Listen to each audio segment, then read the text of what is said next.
Hello and welcome to a special interview for The Wire supported by Glendivid Books. My guest today is an expert whose COVID forecasts have been unfailingly correct. You've seen her frequently on this program, but on every occasion it's been on the other end of a Zoom connection to America. Today, however, she's with me in studio. So let me introduce Professor of Biostatistics, Epidemiology and Global Public Health at the University of Michigan, Bhramar Mukherjee. Professor Mukherjee, it is a pleasure to have you in person in studio in Delhi. Thank you so much, Karan, and it's a pleasure to be here in person because we have always communicated transatlantic on the other side of Zoom. It's wonderful to be back in India and visit my family and friends and see loved ones. Now, later in this interview, I want to talk to you about the recent study and paper you've done on the second COVID wave in India, because its conclusions are not just astonishing, but some may say disconcerting and distressing. But let's start with how you view the present situation in the country today. For at least a month, the rate of decline of cases has been shrinking. Last week it was just 1.4%. In the weeks before that it was 6.5 and 5.5. And as a result, the 7-day average of daily cases is now plateauing around 38,000. How do you view the situation in the country? So thanks for that question, Karan, and I have been getting that question a lot, and we'll talk about the potential for third wave in a while. So the R value, which is a measure of the rate of growth of the pandemic, was at about 0.65 on June 8th, and then it is creeping back slightly up. And right now, it is around tantalizingly hovering around 1.0, which is the tilting point from a decay phase from a growth phase. So this is somewhat to be expected because we are exiting lockdowns and we are re-engaging fully in normal activities. But where it goes from here really depends on our actions. And there's a lot of regional variation in terms of the case counts. We are all talking about Kerala. We'll talk about that in a moment. But also in Maharashtra, in the Northeast cluster, we need to pay attention to that granular level of detail of data. But we also cannot forget, we are focusing too much on the number of cases that 500 people on an average are still dying every day from COVID.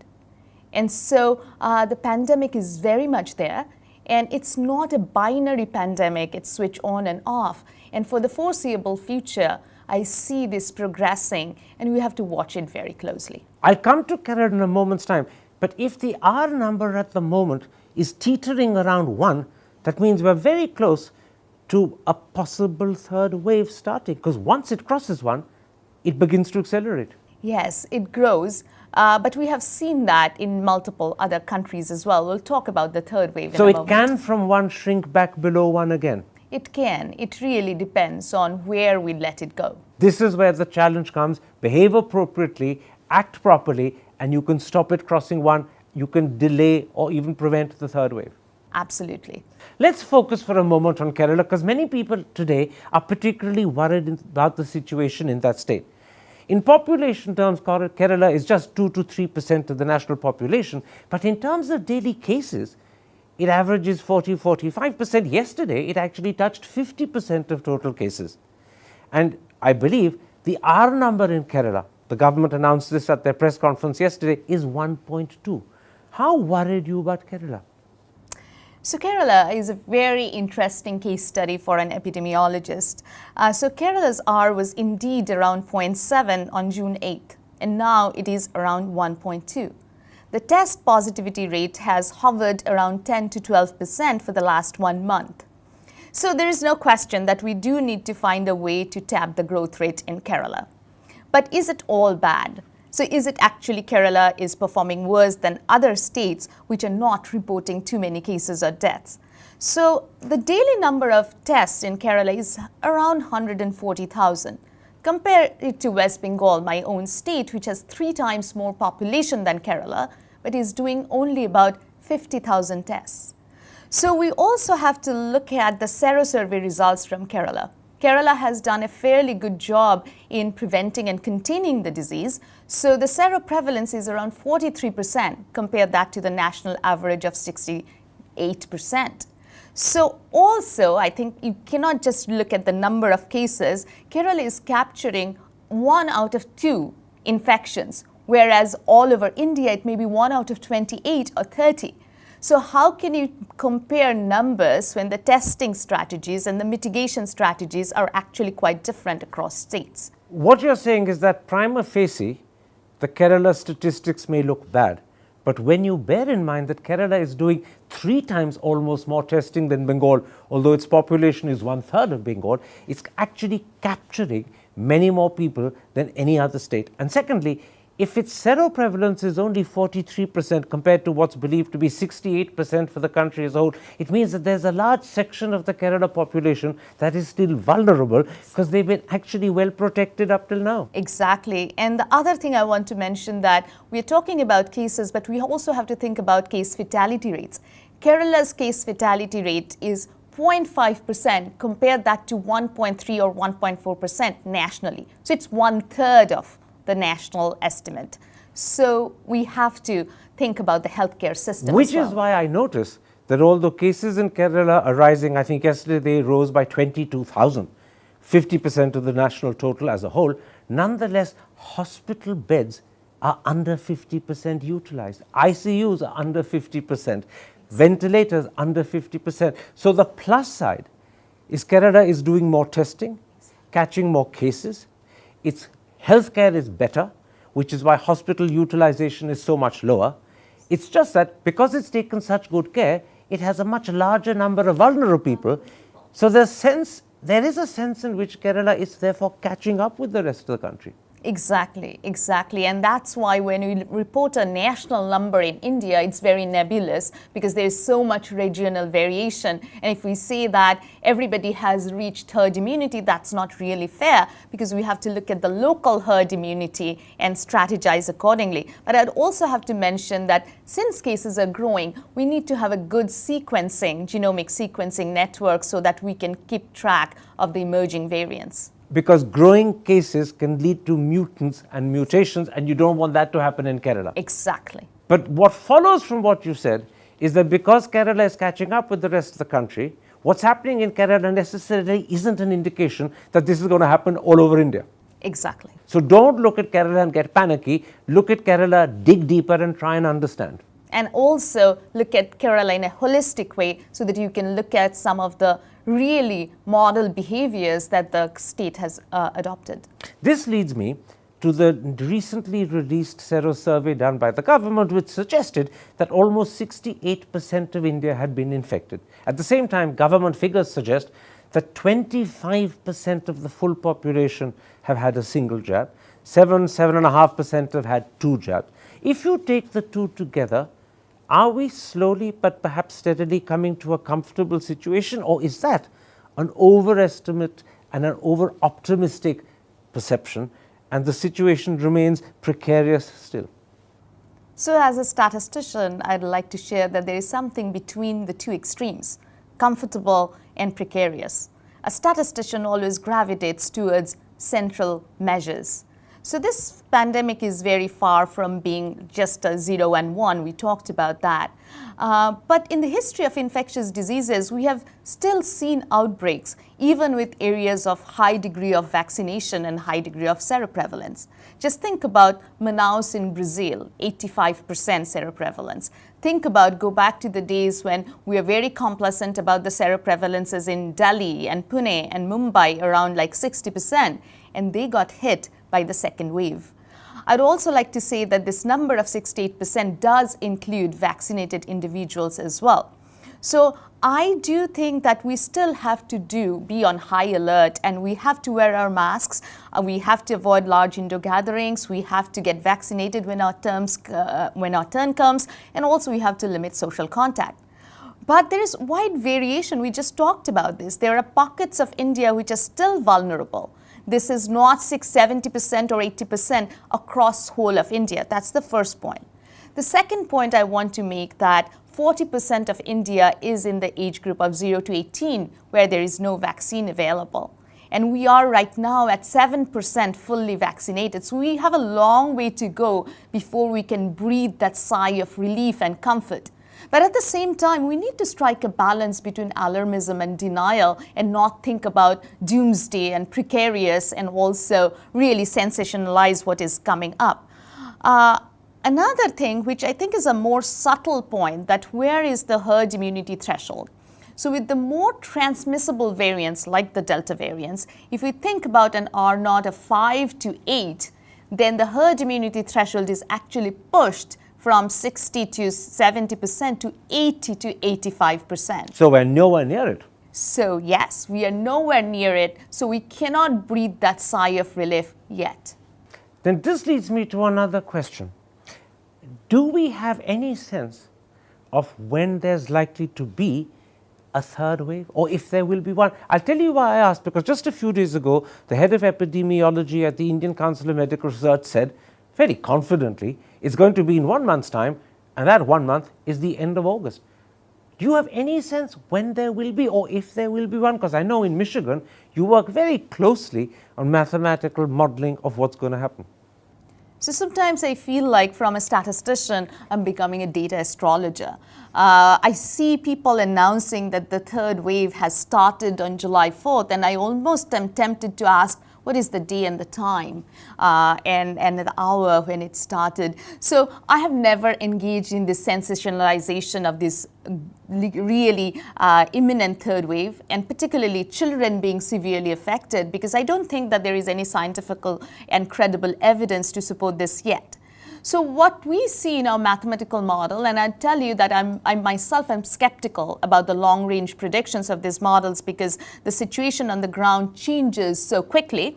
If we incorporate the seroprevalence estimates from the recent national survey and also project that how vaccination is going to go, then we do see a third wave at the end of August and September, but we do see a bump, not a towering peak.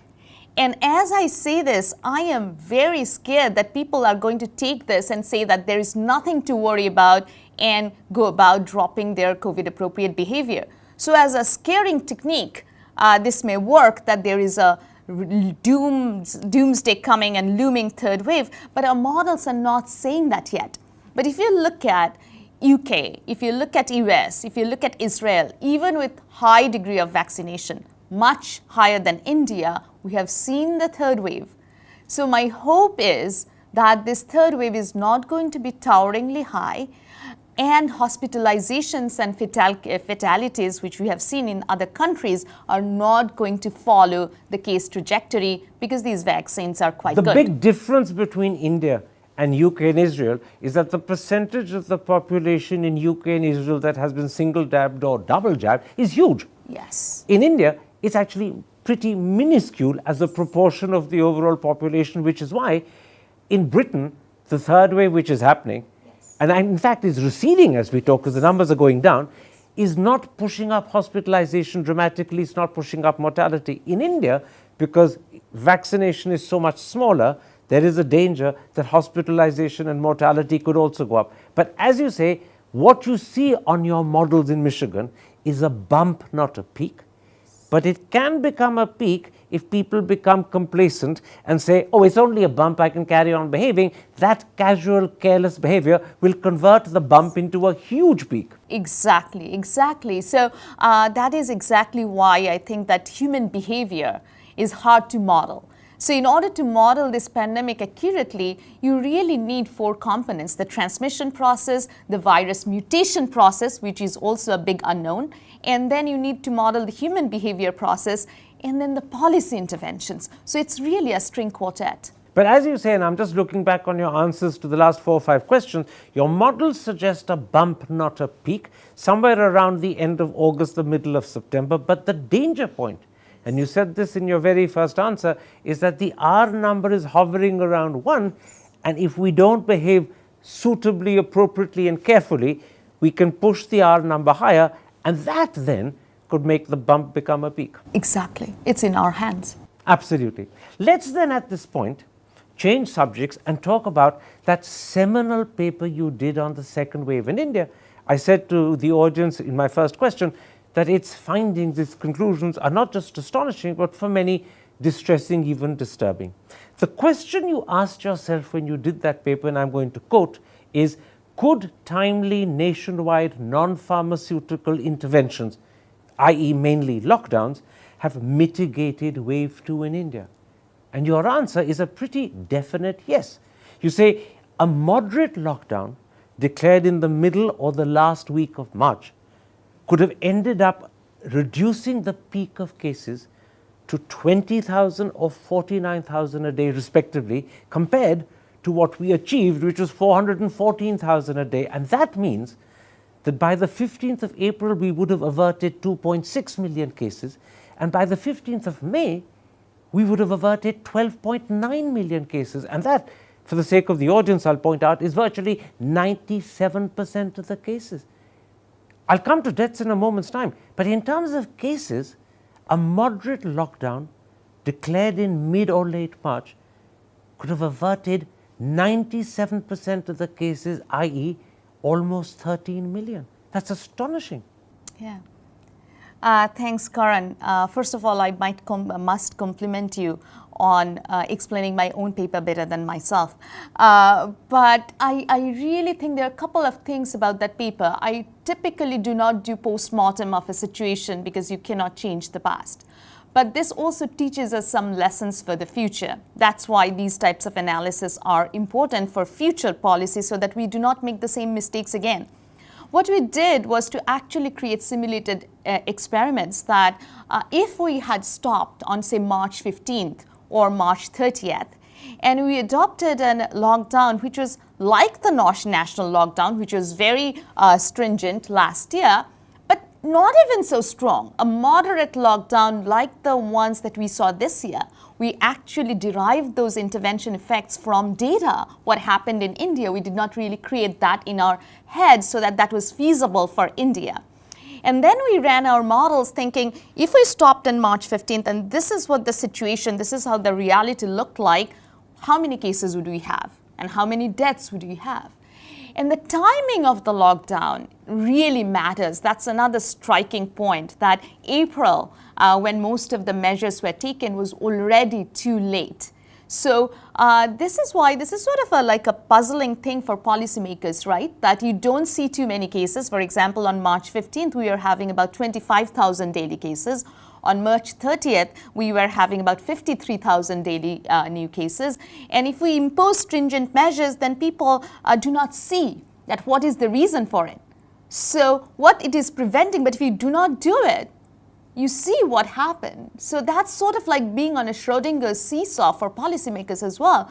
But this is true that public health interventions work, and they have to be adopted at the right time. Even if it upsets a group of people, you cannot really think about pleasing everyone. You have to do the right thing. In fact, you're making a very important point, and this flows straight out of the findings of that paper.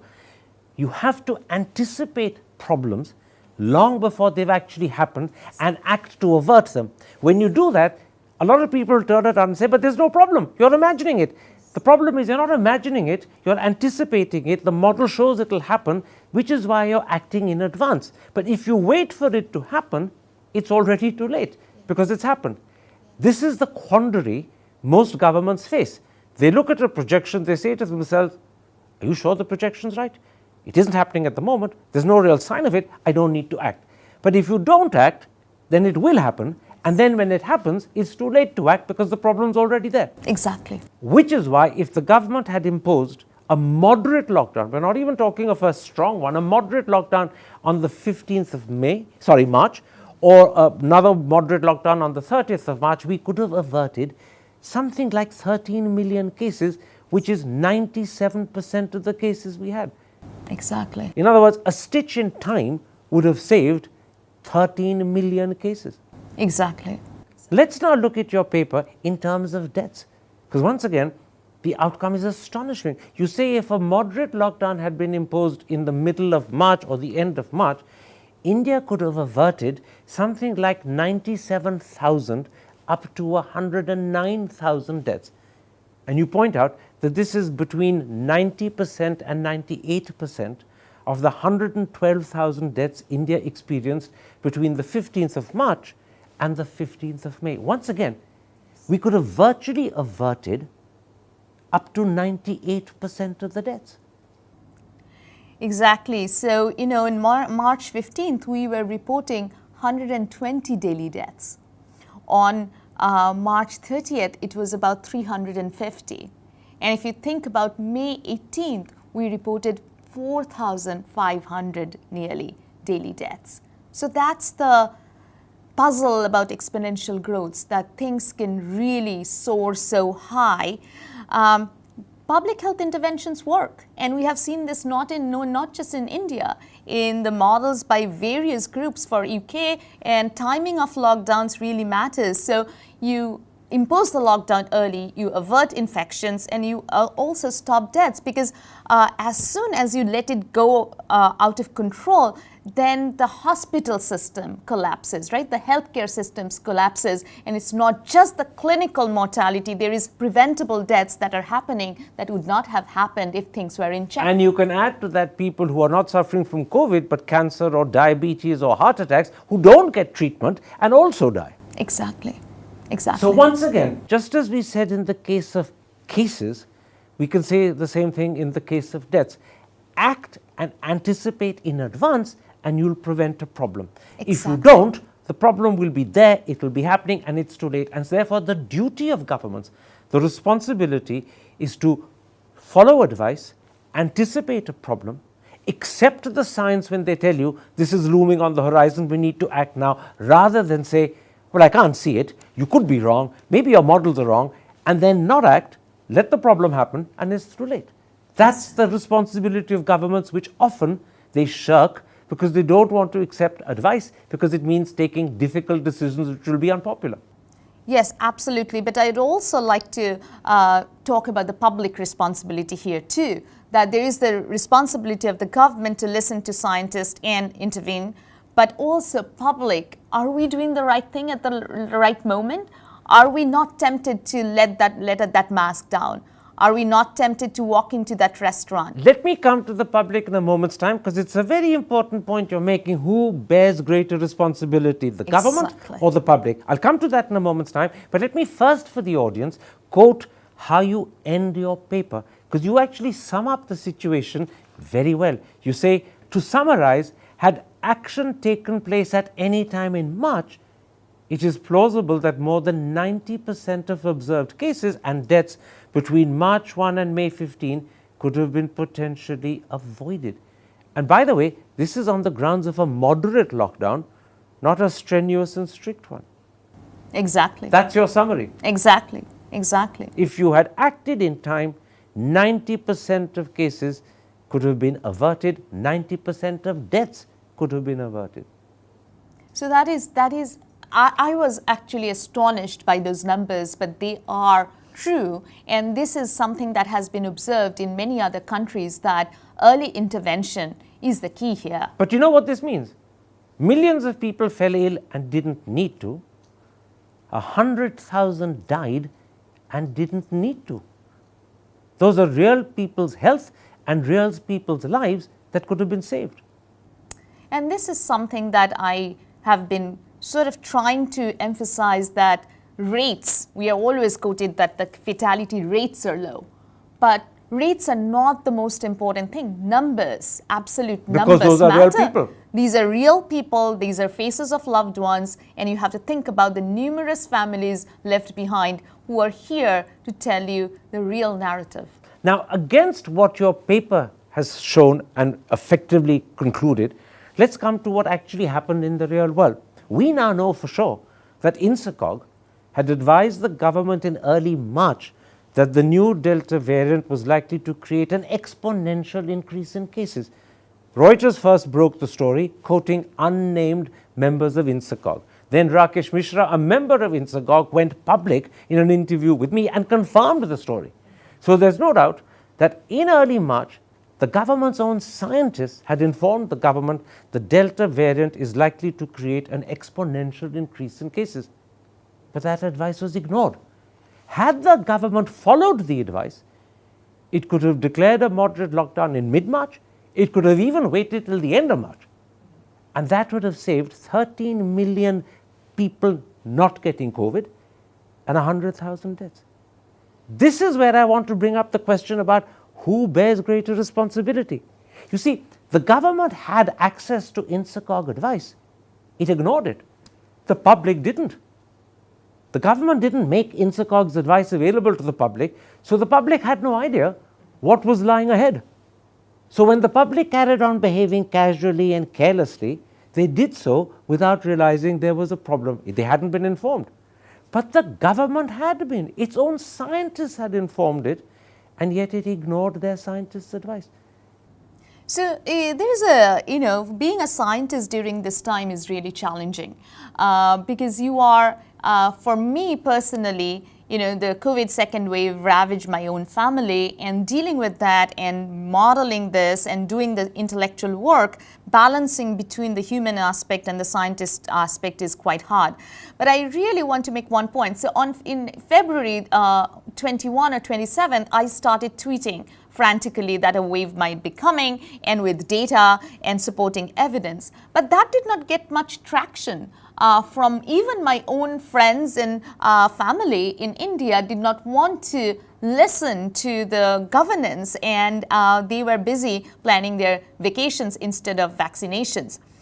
But we also have to remember that we had this strange mixed bag of responses from the government and the policymakers last time, which is sort of driven by complacency, hubris, nonchalance, exceptionalism, and complete sort of ignorance and dismissiveness towards science. So being observant and anticipatory during the lull period is critical. Of the valley of the hill of the pandemic is really, really critical.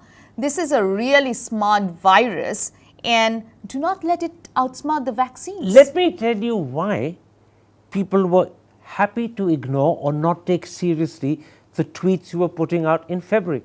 It's because of what was happening on the ground. Right through February, huge political rallies were being staged by political parties in Kerala, Tamil Nadu, Assam and Pondicherry. They continued right till the end of April in Bengal. So when people saw these rallies happening, they said, well, Bhramar is just being alarmist. Everyone's out there. The government is organizing the rallies. The government must know what it's doing. We all believe the government knows what it's doing. And therefore, the first message through these rallies was everything's okay. And then side by side, right through March, right through April, millions were gathering for Shahi Shnans at the Kumbh Mela in Haridwar. So far from the government acting to suppress the spread, they were allowing events to happen that would fuel the virus. And the funny thing is, the government was doing all of this, permitting all of this after being told by INSACOG that Delta is going to create an exponential rise. So not only did it ignore the advice and fail to impose a lockdown, worse still, it indulged in rallies and allowed Kumbh Mela Shnans to happen that would fuel the virus. That is exactly why we conceptualize this paper, because by quantifying that how many lives would have been prevented, we cannot bring back the dead. But it was sort of an honor to really honor those who died by learning our lessons and really quantifying what could have been saved. So all the events that happened, if you go back, reflect on the national landscape at the time, it was really sprinkling fuel on fire, going against any kind of scientific Not just sprinkling, governance. can I interrupt and say, we were throwing barrel loads of fuel on the fire. And we are only counting the COVID deaths here. Right? So we are only, in our paper, we are only modeling the COVID deaths, but we are not counting the entire aftermath, the intangible, right? The excess mortality due to non-COVID related illnesses, and also the healthcare burden for long COVID. That's going to come back and haunt us for years to come. In fact, let me add something else. It's not just that the government ignored INSACOG. It's not just that they actually permitted and themselves indulged in political rallies and Shahi Shnans that were fueling the spread of the virus. But there's a third thing.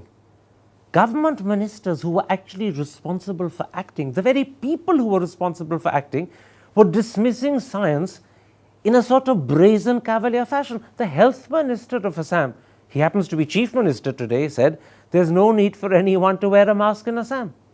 The then chief minister of Uttarakhand said, don't worry about Shahi Snans, come to Haridwar because Mother Ganga will protect you or faith in God will protect you. The Home Minister of the country, Amit Shah, when asked, said, oh, political rallies in Bengal are fine. The virus is spreading in Maharashtra, he claimed. as if there was no connection between the two. And then worst of all, our own Prime Minister on the 17th of April, as late as the 17th of April, when cases were growing at an astonishing 270,000 a day, applauded the size of the crowd that had come to a rally in Asansol, as if to say, I hope next time there'll be more. I mean, these are people who are responsible, a health minister, a chief minister, the country's home minister, prime minister. In every way, their response was the wrong one.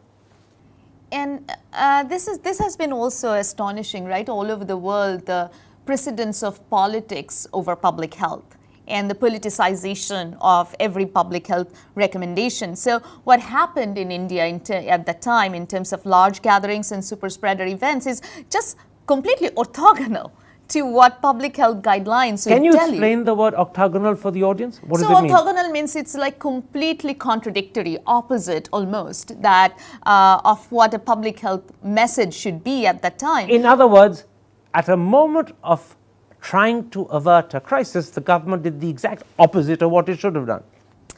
So I would say in terms of policies, the policies were completely absent. There was a complete void of policies which very much needed to be there and which could have saved the country from the largest humanitarian crisis that I have at least ever seen. But I also want to say that look at the Northeast cluster right now. And it originated with Assam, the election in Assam. In wave one, this northeastern region was largely unaffected. But what happened, you can see, it's still prolonging. So these events actually do remain their footprint, do leave their footprint. This is a very important point you're making. When Himanta Kumar Bishwa, who at the time was health minister of Assam and today his chief minister, was happily, cheerfully, blithely saying to his people, don't wear a mask, you don't need to wear a mask, right? He even at one point of time said, don't wear a mask, what would happen to beauty parlors, right? That careless, casual attitude, you're saying, is the cause of the clusters and increases we're seeing in the Northeast today. There's a direct link between casual, irresponsible behavior and what you're seeing today in the Northeast. Yes, so the pity and the mystery is that we really know how to fight this virus, but there are a confluence of factors which prevented us at that time from doing anything, and that's You called it arrogance, you unfortunate. called it hubris, you called it nonchalance. I'm saying to you, a lot of that arrogance was the government. A lot of that hubris was the government. A lot of that complacency was the government. That nonchalance was the government. When they should have acted, they didn't. They dismissed science as if it made no sense. They encouraged rallies and shnans, disregarding the fact this was fueling the virus. Let me put to you a conclusion that will have occurred to the minds of the audience as they hear this interview. And I'll ask you if it's correct or not. Not only would a lockdown have averted 13 million cases and prevented 100,000 deaths, but a very large share, I would say the dominant share of responsibility for the catastrophe the country suffered during the second wave lies with the government. Their failure to heed INSACOG advice, their failure to declare a lockdown, their disregard of science, and worst of all, permitting rallies and shnans to happen, meant that they were responsible for the catastrophe. They could have acted and averted it, they didn't. So, as a scientist, I have always refrained from any kind of political statements. So, it is our job to give and produce the scientific evidence and give it to the public and to the government. We cannot absolve neither the government nor the public from the responsibility. I think that the lack of strong interventions in March cannot be forgiven or forgotten. But we also have to remember, were we doing our part, and are we doing our part now? I recall coming to your show in April and urging people to boycott those rallies, those snans, and create their own preventive circle around them. It is really a tough problem. We have to Can I interrupt there? Yeah, sure, of The course. public didn't know Delta has already arrived. The public wasn't aware of INSACOG's warning. The government was. It had been warned by its scientists. It had been told that Delta could lead to exponential rise in cases. So when the public acted irresponsibly, they didn't know what was the danger and the cost. When the government failed to heed the advice of its own scientists, it should have known what would be the cost, because its own scientists were saying Delta will increase exponentially. So I know you began your answer by saying you cannot absolve the government. Would you also accept the majority blame has to lie with the government? Government's duties are to advise people what to do. In this instance, not only did they not advise people, they actually encouraged them and permitted them to do the wrong thing, and did it themselves too. So again, I'm going to push back here. I'm not going to make a statement which is very politicized and blame and put causal conclusions, but we know that action was not taken. And as scientists, it was our responsibility to quantify what could have been saved so that action is taken in the future. But it is a hard conundrum. When I visited Delhi, a Delhi woman told me that for common people, if you stay at home, you die of hunger. If you go out and work, you die of COVID. So this really That's where the penetrated government me. should step in and make sure, Exactly. just as Western governments have, that people who stay home get money and get protection as well as food. Exactly. So this is exactly the point that I wanted to make, that how do we promote, incentivize, support, and ensure COVID appropriate behavior? It comes back, the public reaction also comes back to the policymakers. If they were given that support, then they would probably adopt these behaviors in a more stringent way. This is a second sense in which you're now saying you can't absolve the government of responsibility. You said it earlier, your precise words, you're saying it now. Yes. You don't want to accept that the primary responsibility or the majority responsibility is the government's, but you are accepting that you can't absolve the government of responsibility of two things: failure to heed advice, failure to act at the right time, and I suppose you would also agree, saying the wrong things about science. Saying the wrong things or being silent? I don't know which one. But when a health minister says don't wear a mask, it's saying the wrong thing. That's absolutely true. Like, we have seen that all over the world, that completely not scientifically justified So let things me wrap have up been this said. section by saying there are three senses in which you do accept you can't absolve the government of responsibility. Some ministers said the wrong thing about science. Governments failed to heed scientific advice, and then they permitted, encouraged, and themselves indulged in the wrong thing: rallies, shenanigans, etc. So there are three senses in which you can't absolve the government. And I think also providing that protection and security so that people could actually adhere to COVID appropriate That becomes a fourth behaviors. sense. Yes. That becomes a fourth sense. Yes. Okay. Yes. Let me then come to the last issue I want to raise with you, and once again, it is very much an area of your expertise. The overall number of COVID deaths, well above what is officially admitted. Now, recently, the Washington-based Center for Global Development has done a study where they've calculated the total number of COVID deaths in three different ways. And their conclusion is that actual COVID deaths could be 10 times as many as the officially declared figure, which I believe today is roughly 421,000. In fact, the center in Washington says that the range is between 3.4 million and 4.7 million. Now, at Michigan, you work quite a lot on the actual figure of COVID deaths. Does this center's figures agree with yours? So I think this is largely in the ballpark. So there is an issue of the American Journal of Public Health on when dying really counts. And the whole issue tries to make the point that to save lives, we need better measurement of death. So we have a paper there on capturing COVID-19 deaths in India, how it is so difficult to do this estimation because there is just absolutely insufficient data. So, and in that paper, we outline recommendations for future reforms on death reporting and medical certification. Our estimates are around 5 to 6 fold. So we estimate around 2 to 2.5 million deaths So we are not there with the 4.2 million deaths, which will come out to be like if you have 10 times. But there is a range depending on assumptions, depending on data people use. But definitely this is far from what you see on the ground. So you're saying that your estimate is that actual deaths will be 5 or 6 times the official figure, which is 420,000, which puts actual deaths at 2 or 2.5 million. Exactly. But I also want to mention a subtle point that there are two types of calculations right now going on. One is to capture the underreporting of COVID deaths, which we got, right? So which we are, our models are estimating around 5 and 6, and the other estimates range from somewhere 2 to 10.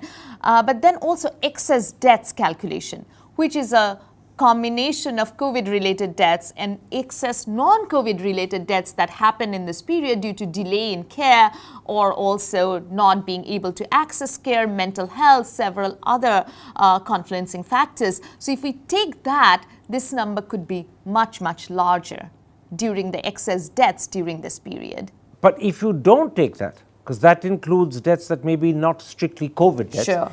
Your figure, and I'm just repeating it so there's clarity for the audience, Exactly. is you believe total COVID deaths are roughly 5 or 6 times more than the official one. Exactly. The official is 420,000, which means total COVID deaths are somewhere between 2 and 2.5 million. Is that right? That is correct. Do you have a sense of what is the total number of people infected? Officially, it's put at something just over 31, 32 million. What do you believe is the actual total number?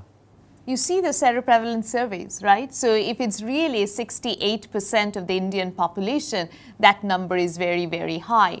In our last calculation, we calculated that number to be around 500 million. So 500 million means that we are reporting 31, so it's an under. But by the way, 500 million is a lot less than even half. I know. It's not 68%, I know, it's under I know. 50%. I know. 68% presumably would put it at somewhere around 800 million. Right. Or even 900 million. Right. So that means, so we always calculated an underreporting factor of 15 to 20, whereas the sero surveys point to an underreporting factor of around 28 to 30, right? That's what you're saying. And that has always been the discrepancy. So I sometimes wonder whether there is some kind of bias in the seroprevalence surveys as well. That could be selection bias in terms of the respondents, and also measurement errors if you're picking up other kind of antibodies from other coronaviruses. So what would you finally say is your belief of the total number of people infected?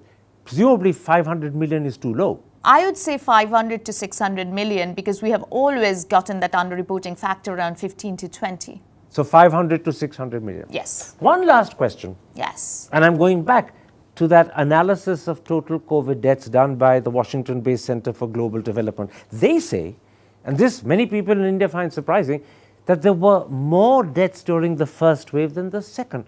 In fact, one of their 3 ways of calculating deaths suggests that in fact the first wave may have seen more than 2 times the deaths the second wave saw. People in India find that very surprising because their actual experience is that clearly more people died in the second wave. What's your sense about that? Yes, so let us just again decouple the problem. So if we take the definition of the dates of the period of the first wave to be, say, March of 2020 to February 14th of 2021, because that's when the R crossed unity for the first time after staying low for a long time, and then we take the second wave to be the start of February 14th, February 15th, then we see that 155,000 reported deaths in wave 1, and 265,000 reported deaths in wave 2. And so in order to distort it, you have to believe that the underreporting was much more acute in wave 1 and underreporting was less in wave 2. Our models do not give any support for this assumption that underreporting was actually higher in wave 1. We do see that it was around 3 to 4 in wave 1, and then it came down to 6 to 7 in wave 2, and combined it is around 5 to 6. So if you look at the infection fatality rate though, which is dividing the number of estimated deaths by the number of estimated infections, then it does seem like the infection fatality rate in wave 2 is low because the denominator is huge. A lot of people got infected.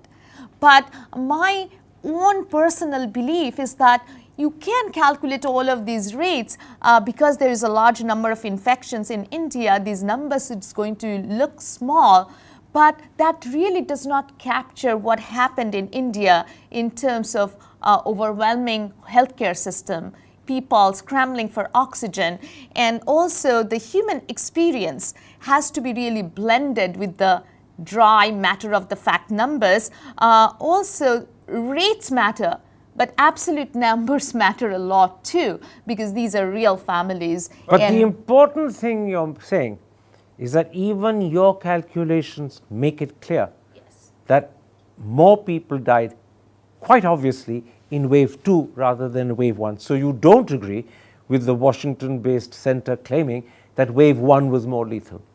I do not. And again, you have to focus on the metrics. And if you look at even case fatality rates, it's 1.4% for wave 1, slightly less, 1.3% for wave 2, and we are still seeing deaths happening. So only if I look at the infection fatality rate can I say that probably in terms of rates this was different. But there's the denominator was huge. But the denominator was huge. And there is a catch, right, to this, because the age-specific distribution, we really have to look at age-specific infection fatality rates, because in first wave, probably older people got infected. Here, the population was probably a little younger. And again, you have to capture the psychological imprint. And even with a very small, this is something like when people quote that infection fatality rate is 0.1% or 0.2% is very small. Even if with that rate, if you let 50% of India get infected, you are going to see a lot of deaths, and those numbers matter. So I think that's the point that I want to end with, that these numbers, rates and statistics are important, but these numbers are real people. And even after they leave, the families that are left behind. As you say, lives matter.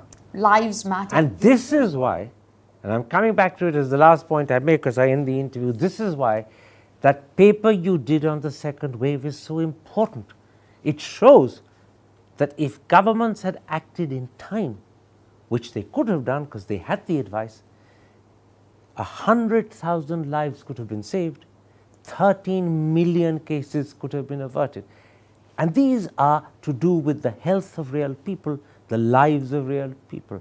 That's the astonishing, disturbing, disconcerting conclusion of your paper, that 13 million cases and 100,000 lives could have been saved if the government had acted in time.